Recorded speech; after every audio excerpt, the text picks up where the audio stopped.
Okay, so today we're going to be using a pretty cool online simulation to explore how the height of an object affects its motion. So in the modules we're working on November 11th, we will explore energy in a system. That system, in this case, is going to be a skate ramp. So pretty cool, or a skate park with a skater on it. So today we'll use the online simulation energy skate park to observe an object's height or position, how that can affect its motion. So I'm going to go ahead and click the blue link to open it all the way. So this slideshow has several pages on it. It has your instructions for how to use a simulation. It also has all the places that you'll be recording your observations during today's activity. Okay, so you're going to be accessing the website. It is listed on right here. Okay, so I'm going to click Energy Skate Park to open the PhET simulation. I'm going to go back to the instructions. So it says once I'm on the website that I need to click the image to access, well, you can click here to access it, but when I get there, I need to choose friction. So I'm going to look at the PhET simulation. It's currently on intro. I'm going to change that to friction. I'm going to double click that so it opens. Okay, so this is the website we'll be using. Don't mess with anything yet. Okay, just leave it alone. We got to follow the directions. Okay, next slide says, click the grid box on the settings, leave all other settings alone. So I'm going to go back and I'm going to click grid.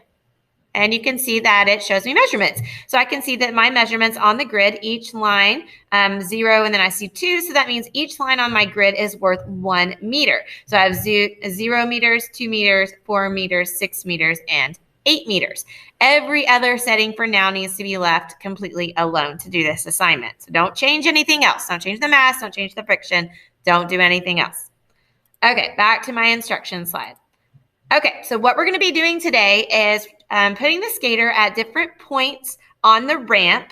We're going to make a prediction of what the skater's motion will be, and then we'll record our observations. So first off, I'm going to go through and make my predictions. So if I place the skater at the 0 on the ramp, so right here at 0, that's what that picture is showing. If I place the skater at 0, I'm going to predict what I think will happen. Okay, so the motion of the skater will be, and then I make my prediction of what I think it will be. Same thing here. If I move the skater up and put the skater at 2 meters on the ramp, so right here, and I make the skater start moving, what will be the motion of the skater? So I'm going to go back to my observation page and record what I think the motion of this skater will be, and I fill in the blank. Then if I move the skater to 4 meters, then to 8 meters, and yes, we're even going to move that skater up to 8 meters. So I can put the skater all the way up here and then drop the skater down onto the ramp. So I'm going to make predictions each way. Make your predictions of what you think is going to happen. So go ahead and pause the video, and then when you come back, I'll show you how to use the simulation.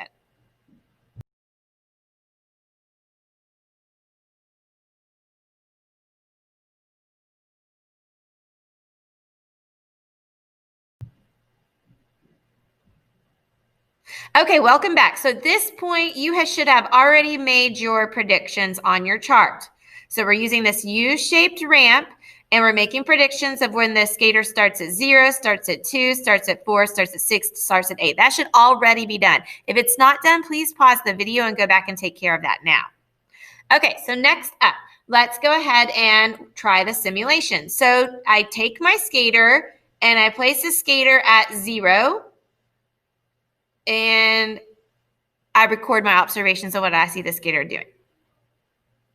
After I record my observations at 0, I take the skater and place the skater at 2 meters on the ramp and release, and I watch and make observations of the skater.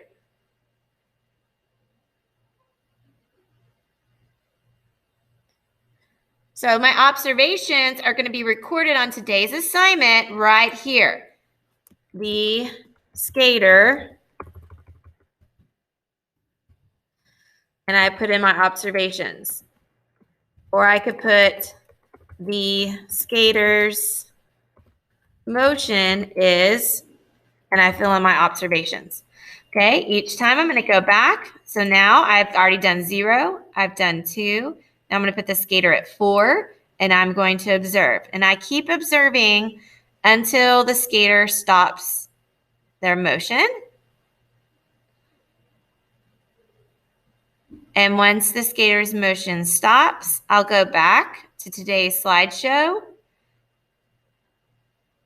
And I'm going to record my observations of what happened at 4 meters. I do the same at 6 meters. I observe the skater until the skater's motion stops. They stop moving and are at rest.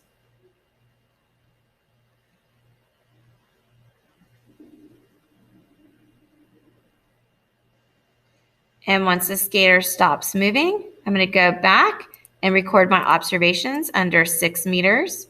Then I go back and the last one. Okay, so to put the skater at 8 meters, just make sure they're still over the ramp when you're at 8 meters so that they drop directly down onto the ramp. So if you drop them over here, they'll just fall. Okay, it won't work. So I got to make sure that I'm over the ramp of 8 meters and I make my observations of the skater at 8 meters. I continue watching the skater until their motion stops and they're at rest. So I'm going to keep watching.